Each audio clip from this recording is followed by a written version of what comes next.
Everyone, তো আমাদের বাঁশের ব্রিজ আর বাঁশের সাঁকো ঘোরা হয়ে গেছে। তো আমরা এখন চলে যাচ্ছি মানে আমার জায়ের বাড়িতে। তো আমি আমার বোন এসেছিলাম, আমার বোনের মেয়ে, বাঁশের সাঁকো ঘুরতে। তা আমার বেশ ভালো লাগে নদীর ধারে বাঁশের সাঁকো।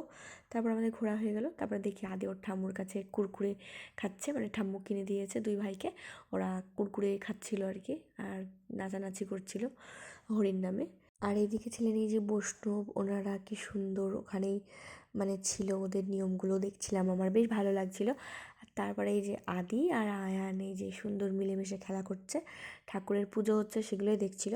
আর তারপর আদি ওর জেঠু আর জেম্মাকে দেখছিল যে মাথায় তুলসী পাতা মালসা ভোগ নিয়ে নাচছে, তাই জন্য আদিও নাচছিল। শ্রী গুরু বৈষ্ণব পদে বাজাইয়া মন, শ্রী গুরু বৈষ্ণব পদে পদ করিয়া, শ্রী গুরু বৈষ্ণব পদে পদ করিয়া, হরে নাম